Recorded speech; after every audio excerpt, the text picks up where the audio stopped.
Hello, welcome back to my channel. We are currently hanging out in my main bedroom closet. As you can see, I never thought I would be filming like an actual talking video in here, but here we are. Today I have 3 baskets of laundry to do, which actually isn't that bad. That's how many that I need to fold and put away. So that's what we're gonna do today while I do a Q&A. I did like a question box on Instagram. I got a bunch of questions to answer. And I also have to do laundry. So I figured win-win. And I'm guessing if you are also a parent who is watching this video right now, you probably have laundry to do as well. So why don't you go get your laundry baskets? I'll wait. Drop your phone up and we can chat. We can have a little hangout session. I'll do laundry, you'll do laundry, and maybe this task won't be as mundane and terrible as it usually is. So like I said, I'm in our main bedroom, but this is actually also our laundry room. If I turned you around, you would see a washer and a dryer right here.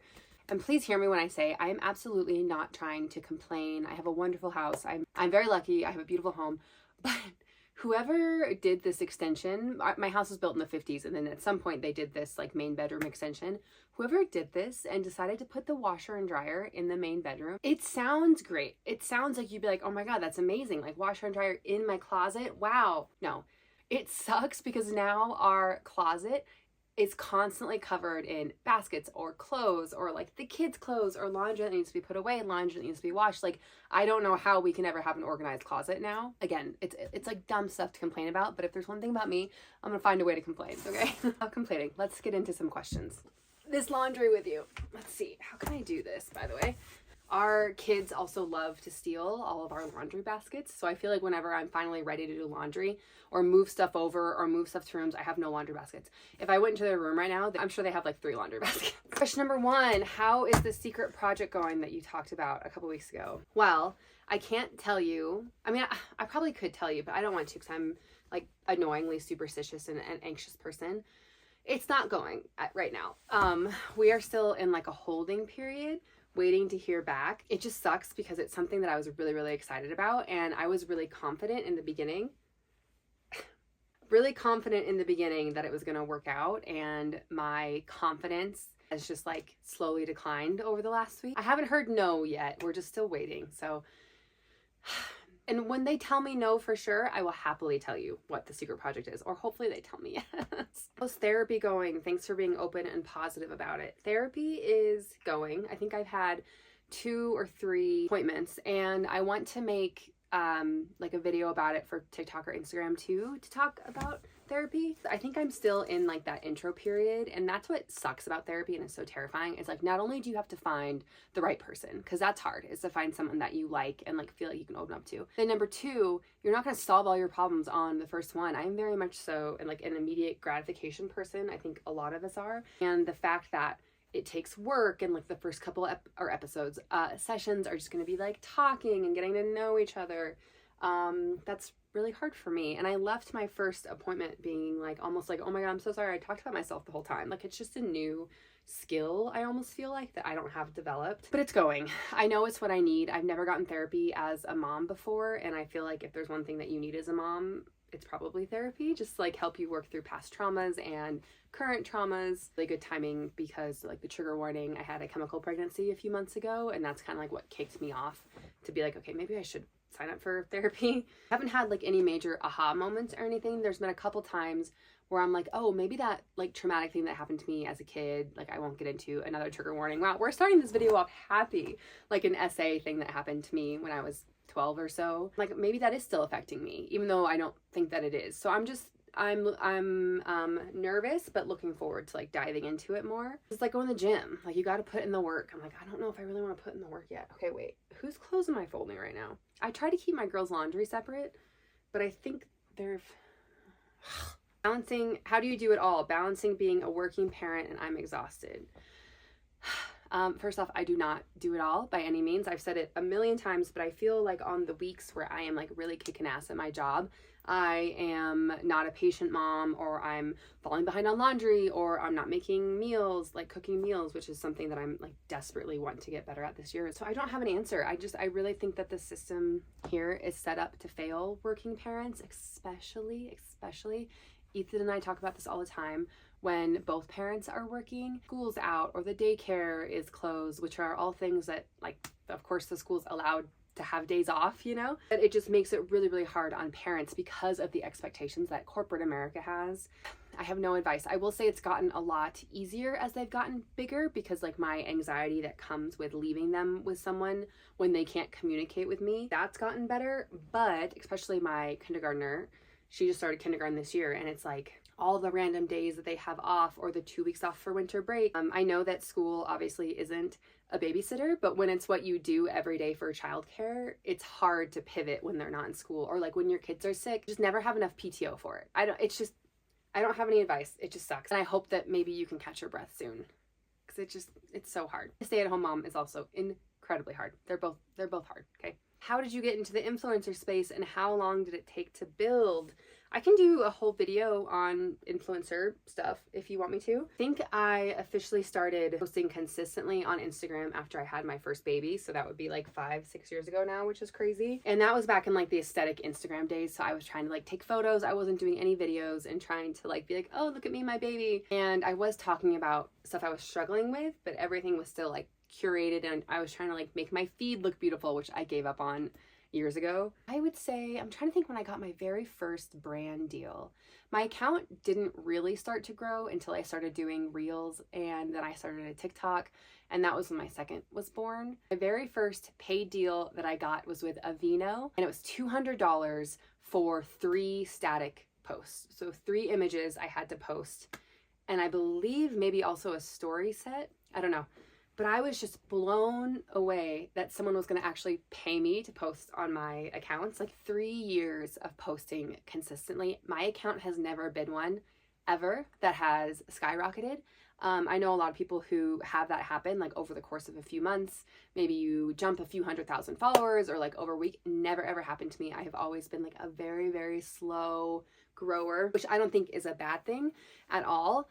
And I think it makes me like value the community that I've built more, and I wasn't making enough money to call it like a livable income until 2023 was the first year when I was like, oh, I'm actually making like real money with this. The year before that, I think I only made like $10,000 the entire year, maybe 15,000, which is still amazing to have that extra spending money. But then in 2023, it was the first time I was like, oh, this is like an actual like livable income. So that would have been 3 years of posting videos, and then 5 years of being active online, which is insane now that I'm like trying to start posting on YouTube. It's a little overwhelming. Work outside of the home / Instagram. If not, do you miss it? So, the answer is kind of.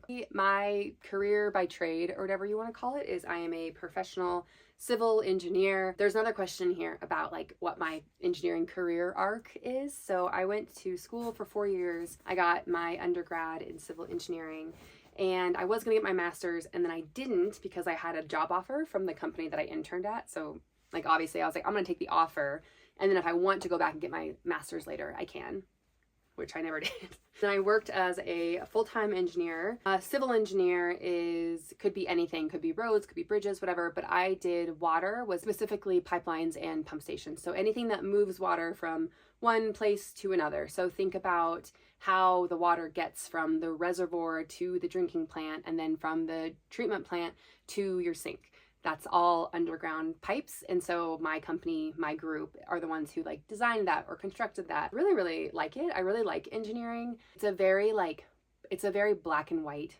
job, which I appreciate. I don't know what the word is. It just makes it very clear what you're doing every day. So after you are hired as a full-time engineer, have to work, at least in Colorado, and I think the rules have changed, you have to work for 4 years under someone who has their professional engineering license. Once you do that for 4 years, then you can take an 8-hour exam, which is your second 8-hour exam, to become a professional engineer and to get your license, which means that you can stamp designs, which basically means that you are assuming all responsibility for a design when you stamp it. Like I did that. I got my PE when I was like 7 weeks pregnant with my first baby. I remember going to take the exam and like fighting morning sickness. I did that, and then after I had my kids, I was full-time, and then I switched to, they called it a modified full-time. Actually really nice, because since I was in engineering, that's a consultant job. So we had to hit 40 hours every week. Like you were only paid for what you work. So if you could only chart and write down 32 hours for X, Y, or Z clients, then that's all that you would be paid. It wasn't like you just got paid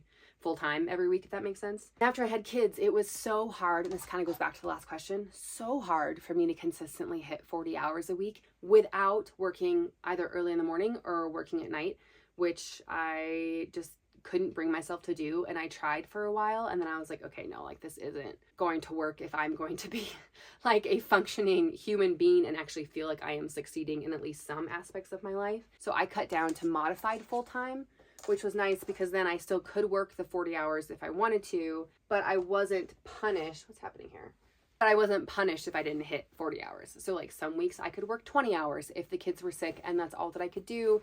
If I wanted to catch up and earn some more money, I could work 40 hours. And so that was really nice, but it was really, really, really hard to balance expectations of people at work who aren't moms, who don't understand, like when your kid is sick, I can't work. In 2024, I decided to put more time and effort into not just like social media, but Along the Waves, which is my brand and something that I really want to build into more than just t-shirts and sweatshirts. Like I want to do obviously nursing apparel. I want to write a book, like a baby book that you can give to another mom at a baby shower. I want it to grow into something bigger than just being sweatshirts. So I cut way down on engineering so I could put more time into this. I'm still doing a little bit of engineering just so that I can stay active in the field and so that my license doesn't expire. Tomorrow I decide I want to go back to working 32 to 40 hours a week, like all my credentials. Is that the right word? Whatever. I will be like able to do that and ready to jump back in full time. One basket. Done.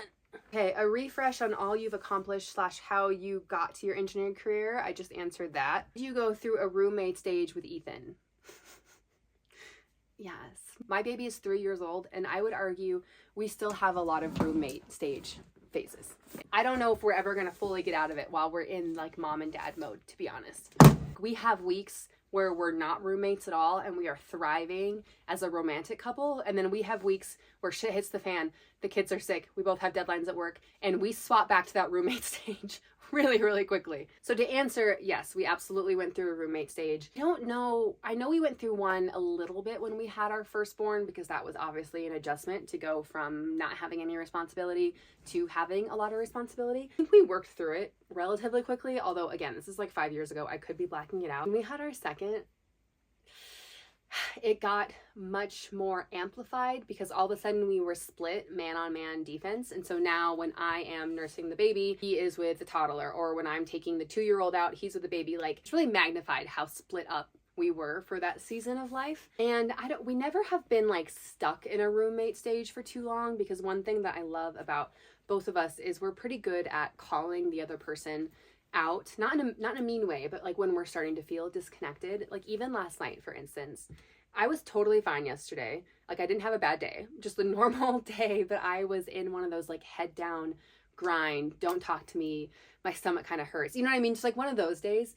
And at the end of the day, Ethan was asking me like if there was something wrong or if I was upset or mad, like if there was anything I wanted to talk about. And I was just like, no, I just in the zone. And for whatever reason, it had kind of like hurt his feelings, feeling like that. And I absolutely wasn't trying to be mean, but because he brought it to my attention and was able to communicate that, we both were like, okay, well, regardless, to have some one-on-one time soon. Like, let's make that a priority because we're starting to kind of drift and get into our own tracks. So let's focus and make sure that within the next couple days we have like some 30-minute time together, whether it being like emotionally intimate, being intimate, or just like having conversations together. I think we're really good about like catching the other person and communicating it. And that has been extremely, extremely helpful for us over the last 6 years.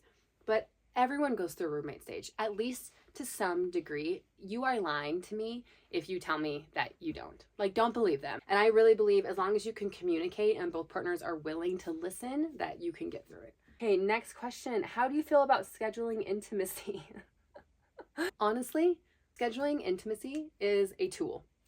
And when you are married for a long time and you have kids, it is a completely different dynamic than when you are in a long-term relationship without kids. It just is, because there are little humans that have needs that have to come before fucking sometimes. That's just the way it is. A tool that you could have in your little relationship toolbox is scheduling intimacy. And if that works for you, No thoughts toward it, like good or bad. Just if that works for you, great. Relationships, especially after kids, are so specific to every single couple.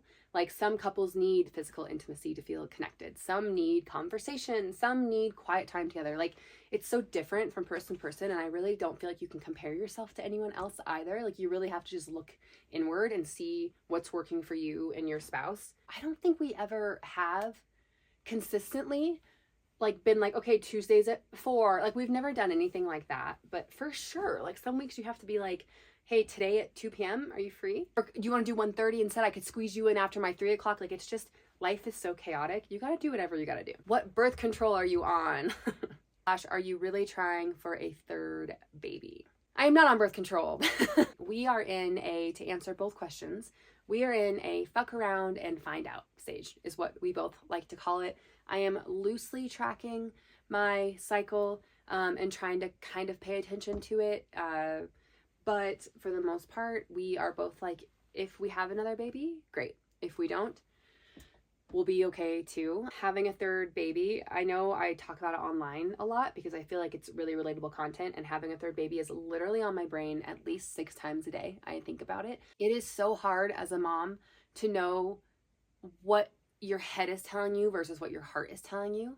And my heart is saying I could have 6 children. Like I want all the babies in the world. Give me more babies. Ethan loves babies and kids so much. Like both of us, there's so many times both of us look at each other and say like, oh my God, what we would give for another baby, or like, we should have another baby. Like, should we do it? Should we do it? But my brain, it's so hard to listen to your brain because I'm like, okay, what about childcare, Annalie? Are you going to pay for childcare for another baby?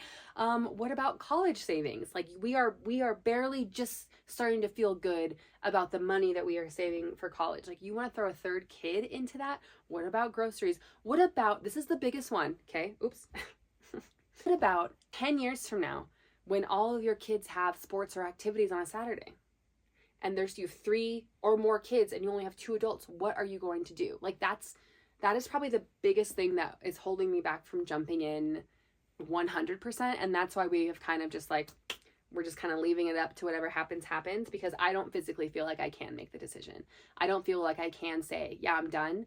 And I also don't feel like I can say, yep, I want another. And everyone always says, well, you know, you'll never regret having another baby, but you will regret the babies that you don't have. And that is so gaslighty, because of course I'm always going to regret not having more babies. I am someone, I don't think I will ever feel done having babies, like I said, but I can't not listen to my brain and try to think about, unfortunately, the world that we live in. I got to think about budget. And I know that's so unromantic when you're talking about like planning your family or having a baby, but it really is true. And we did nannies for both the kids. And we did nannies with both the kids when they were babies before we sent them to daycare at like 18 months. It was great having a nanny. Like, don't get me wrong. And we probably, with the first baby, we lucked out and we had a wonderful nanny. We only had like 2 that we had to go through over those 18 months, maybe 3. With the second baby, it was like right around COVID, no, 2021, but it was still so hard to find a good nanny. Like we struggled. We had to fire a couple of them, which I never have had to do before. And it is so hard to find someone that you trust to let into your house. Both times we had nannies, we could only afford to have them part-time. So having a nanny over 3 days a week, trying to hit my 32 to 40 hours a week engineering, we were basically bleeding out trying to keep those nannies employed. Stopped contributing to all, like any and all 401s. We basically bled money for 18 months. Like, and so yeah, unfortunately, that's the kind of thing that I'm thinking about when I'm thinking about another baby, which sucks because I feel like I should just be like, of course I want another baby. And then also after the chemical pregnancy that I had a couple months ago,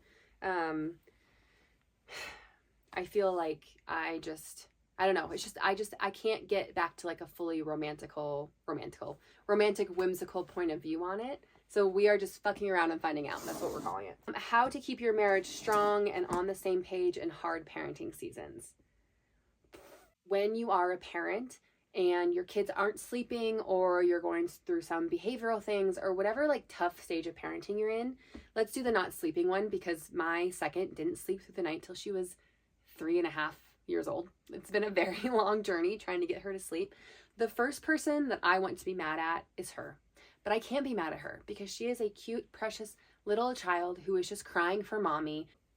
I can't, yeah, I can be mad, but I'm not going to take that out on her. So the next person that I can be mad at, it's Ethan. It's my husband. And so he gets a lot of that because I have all of this like anger and frustration built up and it has to go somewhere. So I think even just the phrase, I'm not mad at you, I'm just mad at the situation and I don't know how to manage this anger, or I don't know how to release this anger right now, I'm so sorry if it's coming out on you, is a total game changer. That at least sets the stage of someone not having to be like, whoa, why are you being such a bitch to me? Or why are you mad at me? Because it's just like, and I'm not saying this is the right way to go about it. We probably should be working on like anger management and coping tools as well. Being able to tell Ethan, you didn't do anything wrong. I'm just pissed right now. And that just really helps kind of level set and remind you guys that you are on the same page. The other thing, and I will stand by this, every time I say this online, I get shit. I get people in my comments telling me that I'm dumb or that you shouldn't have to thank people for doing the bare minimum. Disagree. I disagree. I think one of the best ways to start coming back together when you're in one of those tough seasons of parenting, hold on, let me get this basket. And I think this is also the answer to another question I saw in here, which is about rebuilding intimacy after having babies. So 2-part question, 2-part answer. One of the things that I think you can do to help keep your marriage strong and stay on the same page is thank your spouse for everything. Thank them for everything. I'm not talking about like thank them if they went out and bought you flowers. I'm saying thank them for making the bed, if that's something that they do every day. Thank them for going and getting the baby a bottle. Thank them for changing the baby's diaper. Like, and I know these are all things that are bare minimum and expected, but when you are doing your bare minimum that's expected of you as a partner in a house and someone says thank you, that acknowledgement and that validation that someone sees that you're working for the family can make you want to work even harder. It can make you want to, I'm going to say please, but you know what I mean, like support your spouse even more than if you're doing all these mundane tasks and no one is thanking you for them. For instance, my chore is laundry. 99% of the time, I'm the person doing laundry in the house. And a lot of times it flies under the radar. But when he does say, hey, thanks for putting the laundry away today, I'm like, oh my God, you're welcome. Like it just feels really, really good. And I think practicing that gratitude daily, even if it's for the little small things that don't feel like a big deal, I feel like it can help kind of pull you back together and start appreciating each other more, and not just appreciating each other, but feeling appreciated, because that's all we want, is to feel appreciated and to feel loved and seen. And I think that point of view has helped me refrain. Like I want to do things to make my husband's life easier. I'm not perfect at it and I struggle a lot of the days or on hard days, but if I have an opportunity to do a little task or to unload the dishwasher or to, I don't know, pack him snacks for work, I want to do that because I want to do whatever I can to make his life easier. And I think that's one of like the biggest keys to having a successful marriage after kids. Again, we are not perfect. We fight a lot, not a lot, but I mean, we bicker. We're anyone thinking that we're like a perfect couple, because we're not by any means, but I feel like that tip has helped tremendously. And in terms of coming back together and being intimate and like finding that rhythm again, like that same answer applies. When you are feeling validated and feeling seen, that makes me want to open up emotionally, which leads me to want to open up physically and like connect physically. It tells me thank you for what you've done, or thank you for getting up with the kids last night. I know that you must be tired and it's not easy. I appreciate you. Oh, it was just so nice to hear those words, because being a mom, it's a thankless job. Okay. There are no kids who are waking up in the morning saying, thanks for waking up with me last night, mommy, or thanks for getting me my bottle last night, mommy. Thanks for changing my diaper. Like kids, no, it's not going to happen consistently. So you need that validation from your spouse, in my opinion. And again, disclaimer, every relationship is different, okay? How do you make dinner and meal prep? I don't. Hi, I had a miscarriage too. I'm so sorry. Trying to navigate thoughts of trying versus not trying again. And here's another question. Can you talk more about your chemical pregnancy and how you're feeling now?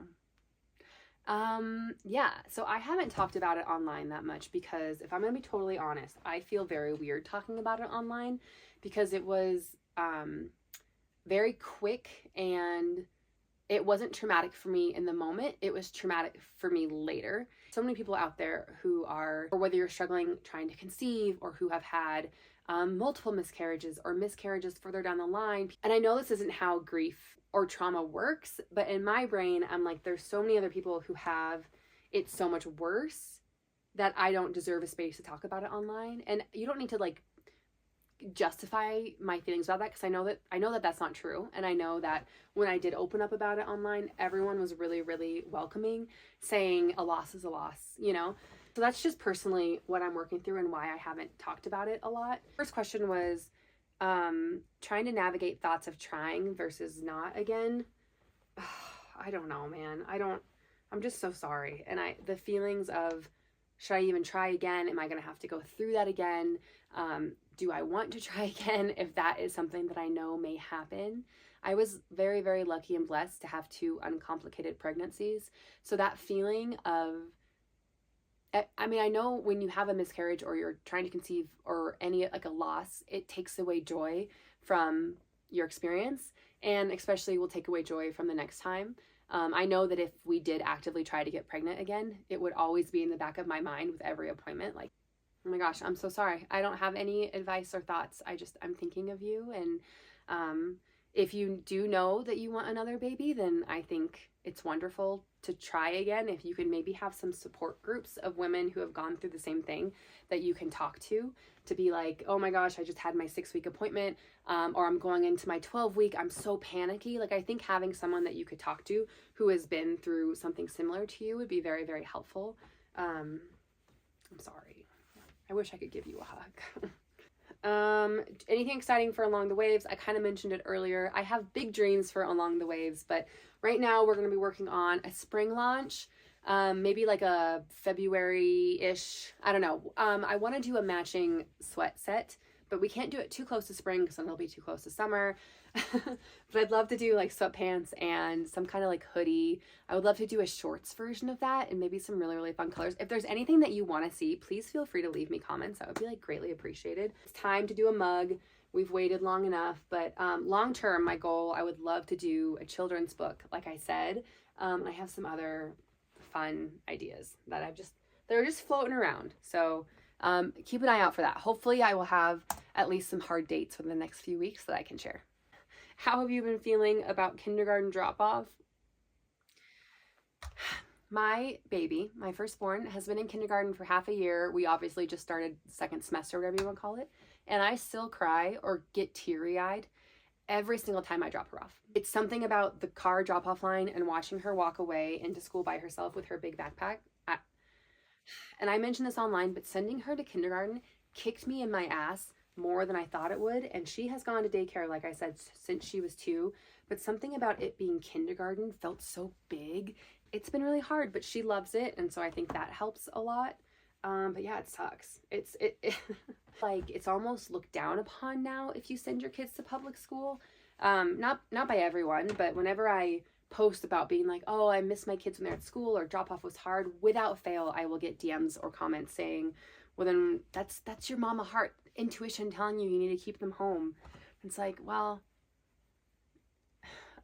okay. Like, and so I almost now have this guilt of sending my kids to school on top of everything else because I see all of these moms who are homeschooling, which again is amazing. If that's what you want to do, that's great for you.